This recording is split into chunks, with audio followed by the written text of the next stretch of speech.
Le programme institutionnel des écoles secondaires des Chutes et du Rocher de la Commission scolaire du Centre de la Mauricie offre aux étudiants une formation complète et encadrée ayant pour but de développer leurs compétences dans les disciplines qui leur permettront de poursuivre des études post-secondaires. Ce programme comprend évidemment la formation régulière, mais aussi la douance, les cheminements particuliers temporaires et continus et l'insertion sociale et professionnelle jeune. L'école secondaire. Mais pour vous parler de l'école secondaire, je vous dirais d'abord que c'est une école où les élèves viennent y passer tout de même 5 ans de leur vie. C'est très important pour eux. C'est une longueur assez intéressante aussi. Et puis, on reçoit les élèves à l'école secondaire, ils ont environ 12 ans, quelques-uns ont 13 ans. Et on essaie de les former le mieux possible. On veut leur donner la formation la plus adéquate possible pour que ces gens-là soient capables soit de poursuivre leur étude ailleurs par la suite ou bien aller sur le marché du travail. Donc, pendant ces 5 années, on va leur donner des cours adéquats pour une formation générale. Et puis, on va organiser des activités au niveau de l'école et tout ça va servir à leur formation. Et puis, ils vont devenir de plus en plus autonomes. Et vers la fin du cours secondaire, mais ils devront choisir. C'est-à-dire, vers quoi iront-ils plus tard? À savoir, certains iront directement sur le marché du travail, pendant que d'autres vont aller s'inscrire au niveau professionnel dans le but de suivre des cours qui vont les préparer à un métier. Pendant que d'autres vont se diriger vers le cégep et plus tard l'université, etc.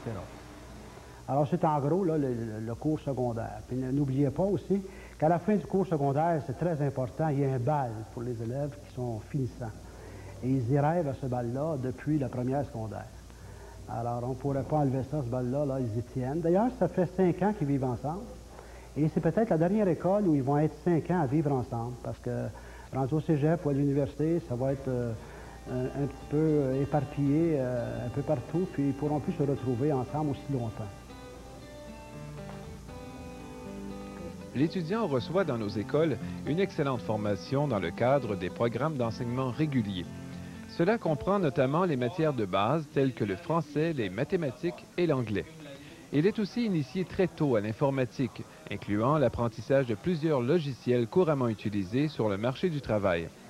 Les sciences font également partie de la formation de l'étudiant dans les matières telles que l'écologie, les sciences physiques, la biologie et l'initiation à la technologie. Le secteur des arts est également offert afin de lui donner une ouverture d'esprit à l'égard de la musique et des arts plastiques. Par ailleurs, l'enseignement moral et religieux donne l'opportunité à nos jeunes de développer des valeurs fondamentales telles que l'amour et le partage. Afin de développer la motricité et le goût pour les sports, les étudiants bénéficient d'une formation adéquate en éducation physique. Dans ce contexte, une panoplie d'activités sportives leur sont proposées. Enfin, les modules de géographie et d'histoire développent chez l'étudiant une ouverture sur le monde tout en lui permettant de se familiariser avec les différentes cultures et l'évolution politique et économique de notre société.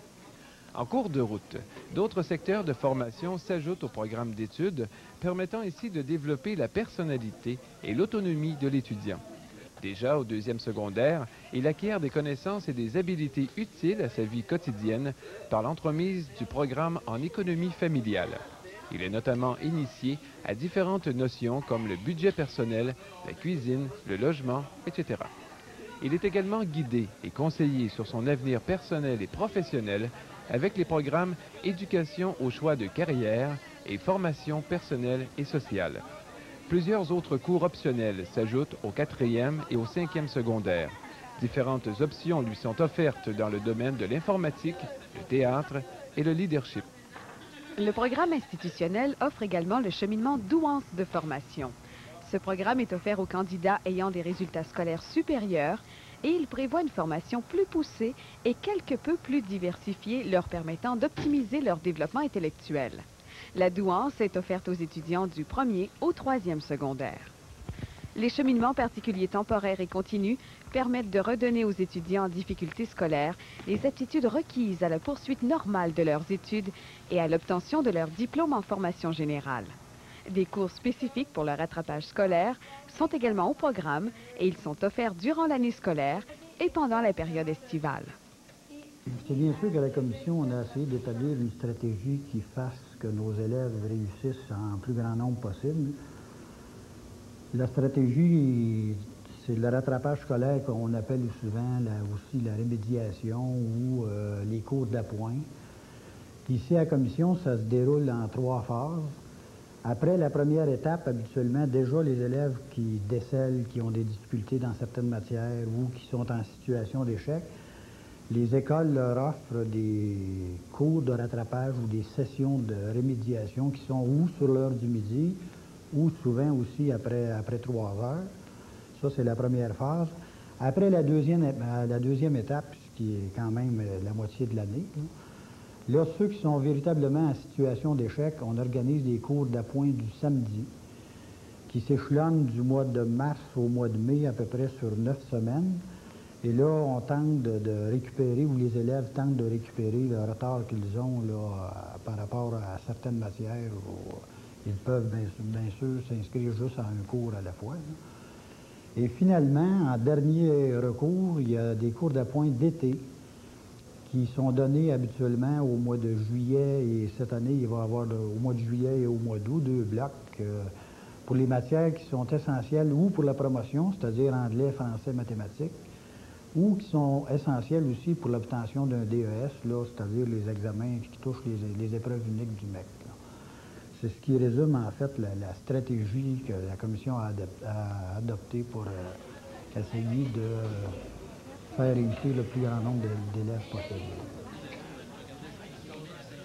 Un tout nouveau programme est actuellement offert à l'étudiant au 5e secondaire. Il s'agit de l'enseignement individualisé, où celui-ci profite d'une nouvelle forme d'enseignement autre que l'enseignement traditionnel. L'enseignement individualisé. Donc, on prend le programme d'études, il est divisé en modules, okay, des petits modules, et c'est l'enfant qui évolue à son rythme à lui ou à elle. Et on s'est aperçu que ça provoquait une forme de responsabilisation de l'apprentissage. C'est que la responsabilité de l'apprentissage ne repose plus sur les épaules du prof, mais sur le jeune. Parce que c'est le jeune lui-même, finalement, qui, quand il décide qu'il avance, s'il décide qu'il arrête, il arrête. La classe continue. Donc, au niveau de la responsabilisation, c'est un plus. Ensuite, il faut que l'enfant trouve en lui-même sa motivation. Ce n'est pas toujours au prof à dire « bien là, motive-toi ». Il faut que ça devienne une motivation intrinsèque. Et ça, c'est un plus, ça va lui servir dans la vie plus tard, ça. L'apprentissage est maximisé aussi parce que, au lieu que l'enfant suive, ou l'élève suive au tableau la logique mathématique, supposons, d'un problème, la résolution de problème, c'est lui qui doit trouver la logique mathématique. Donc, quand il est en recherche, ses neurones se promènent autrement plus que quand il fait seulement suivre les explications du prof. Donc, on s'est aperçu que lorsque l'enfant fait lui-même la démarche, l'apprentissage est maximisé et cet apprentissage-là demeure aussi. Et on s'est aperçu que l'enfant apprend à devenir de plus en plus autonome. Là, il apprend par lui-même. Il se développe une méthode d'apprentissage qui est personnelle, OK?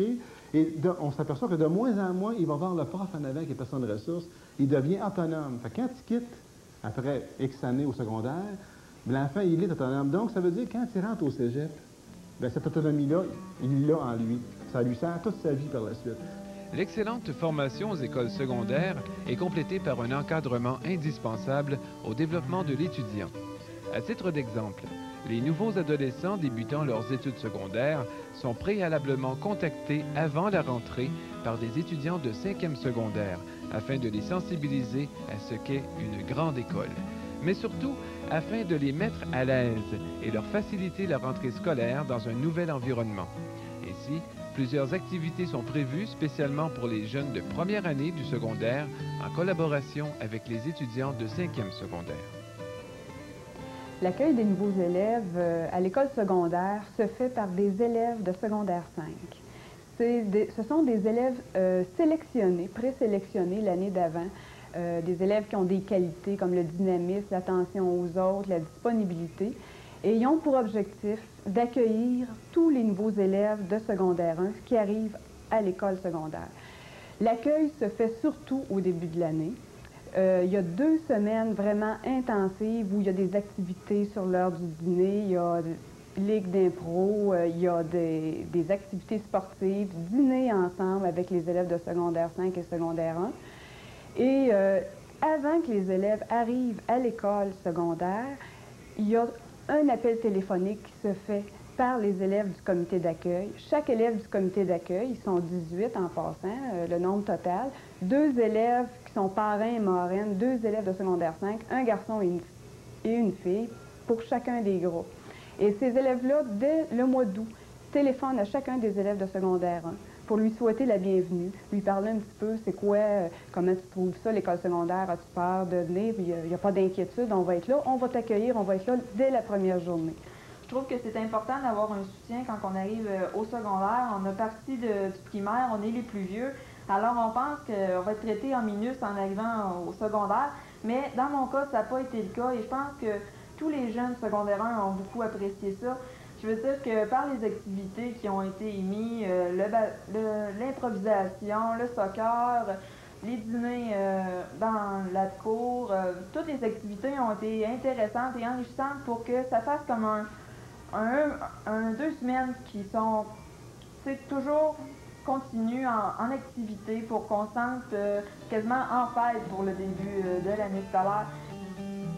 Par ailleurs, à chaque niveau du secondaire, les étudiants sont encadrés par un titulaire, c'est-à-dire un professeur enseignant une ou plusieurs matières, mais qui est également la personne responsable de sa classe. Cette personne ressource apporte l'aide nécessaire à l'étudiant, tant au niveau académique que personnel. De plus, chaque niveau scolaire dispose d'un chef de famille responsable de l'organisation d'activités spéciales. Chez nous, chaque élève appartient à un groupe de classe stable que l'on confie à un titulaire et ils suivent ensemble tous leurs cours. Donc, un sentiment d'appartenance avec le groupe STEM et le titulaire qui est la figure de référence pour l'élève dans l'école. Alors, le titulaire, c'est la personne qui suit l'élève, c'est la personne qui a une vue d'ensemble de l'élève dans toutes ses composantes, comment ça va dans chacune de ses matières. C'est le titulaire qui va donner la tape sur l'épaule, c'est le titulaire qui accompagne les hauts et les bas de l'élève dans son cheminement scolaire, qui va donner le tour de roue que ça prend quand c'est nécessaire, qui va faire ce qu'on appelle l'encadrement disciplinaire avec des interventions éducatives pour ramener les choses dans l'ordre. C'est la figure dominante de l'élève au secondaire chez nous, le titulaire, la personne à qui il peut exprimer ses besoins.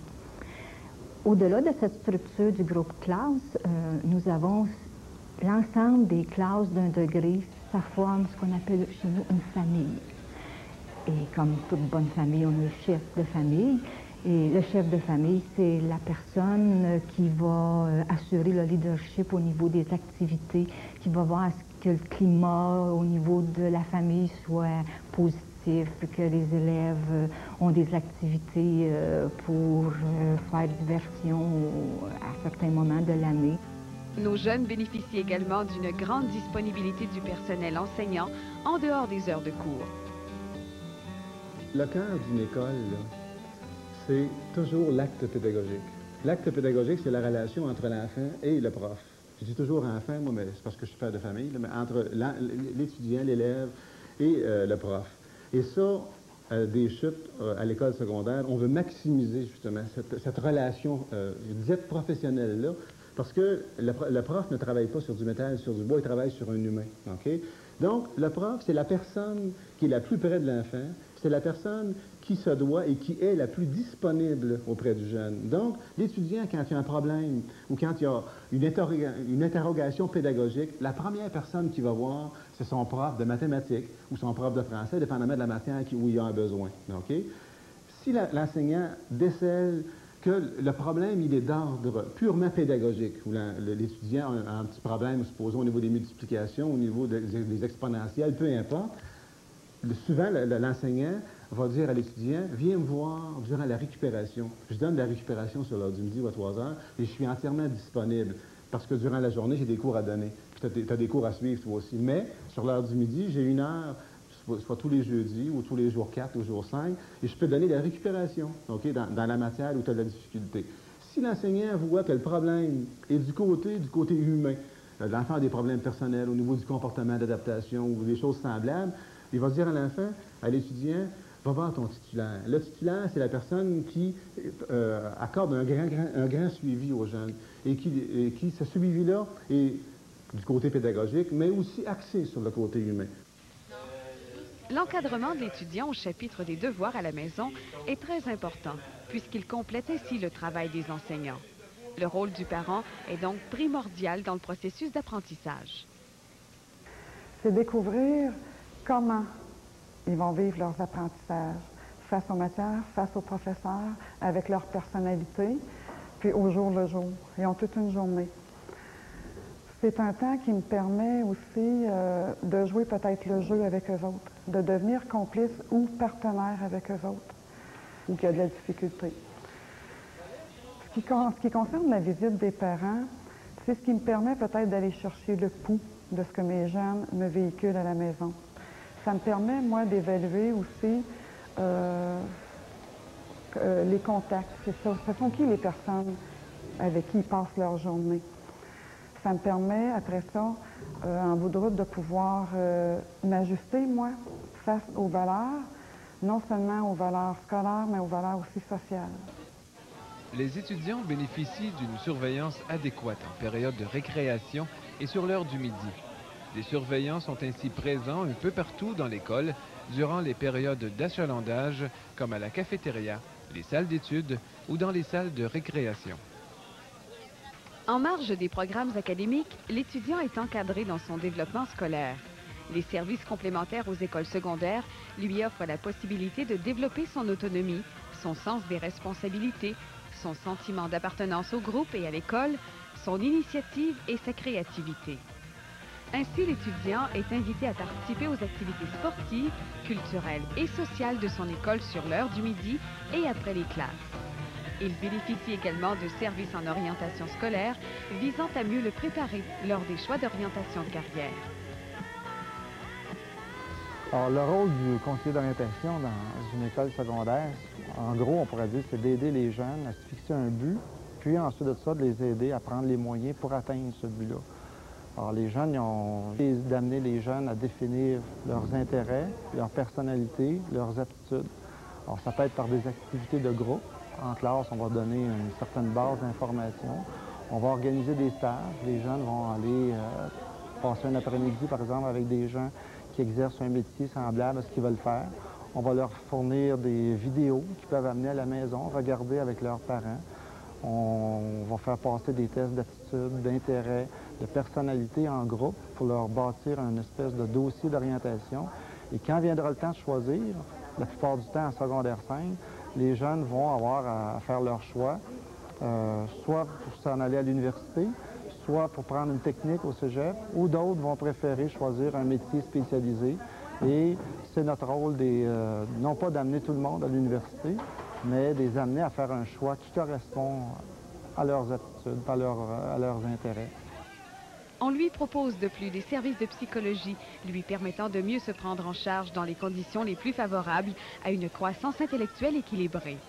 Enfin, plusieurs autres services font partie intégrante du développement de l'étudiant. Mentionnons notamment les services de psychoéducation et d'éducation spécialisée, d'orthophonie, de santé et de services sociaux en milieu scolaire. Les étudiants finissants bénéficient de plusieurs programmes et projets intéressants.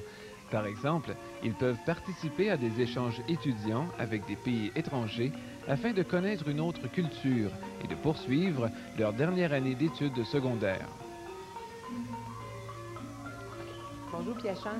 Bonjour. Ça va bien? Oui, ça va très bien. Bon, tu veux nous raconter ton expérience au Canada? Oui. Vas-y. OK. Oui, je reste ici avec la famille Vincent et sa mère. Et puis, à mon école, c'est super le fun parce que j'ai beaucoup d'amis qui m'apprennent beaucoup de choses, des Français et puis des Québécois. Oui, c'est ça. Puis, comment a été ton adaptation au Canada? À début, c'est un peu difficile parce que je ne connais pas du tout un français et je parlais anglais à famille, avec des amis à l'école aussi. Et après un mois, j'ai commencé à parler français un peu et maintenant je pense que ça va beaucoup mieux. Ouais. De plus, il existe à l'école secondaire la radio scolaire, gérée par les étudiants de 5e secondaire.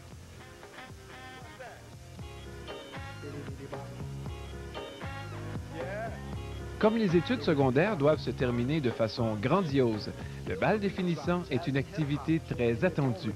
Le bal permet à l'étudiant de garder un excellent souvenir de cette dernière étape qui, en fait, couronne ses 5 années passées à l'école des Chutes ou du Rocher.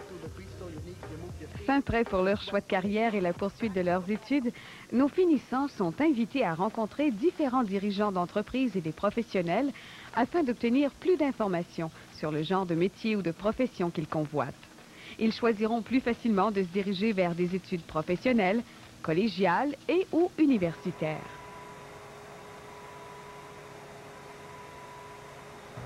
Bonjour, je me présente, le Tifo, mon frère François Tifo. On est tous les deux associés dans l'atelier d'usinage Tifo à Grand-Mère. On nous a demandé de vous parler un peu de notre formation académique. On a tous les deux suivi un cours général secondaire à l'école du Rocher à Grand-Mère, qui fait partie de la commission scolaire de la Mauricie. Après ça, on s'est dirigé vers le professionnel en ajustage mécanique à l'école secondaire des Chutes. François va vous parler un peu de l'entreprise. À partir de là, après avoir eu notre diplôme comme machiniste, on a travaillé un petit peu dans le domaine privé, c'est-à-dire pour d'autres employeurs, vu que c'est assez facile de se trouver un emploi quand on a un diplôme d'études secondaires. Après avoir acquis un petit peu d'expérience, on a parti tous les deux à notre compte. Actuellement, ça fait 7 ans qu'on est parti en affaires. On engage 7 employés et puis on travaille pour la région aussi, dans le domaine toujours de l'ajustage, pour des compagnies comme Alcan, Continental Asphalte, Hydro-Québec. Et c'est la preuve qu'avec un diplôme d'études secondaires, on peut facilement travailler et puis on peut également facilement partir à son compte puis réussir à travailler là, avec un diplôme d'études secondaires.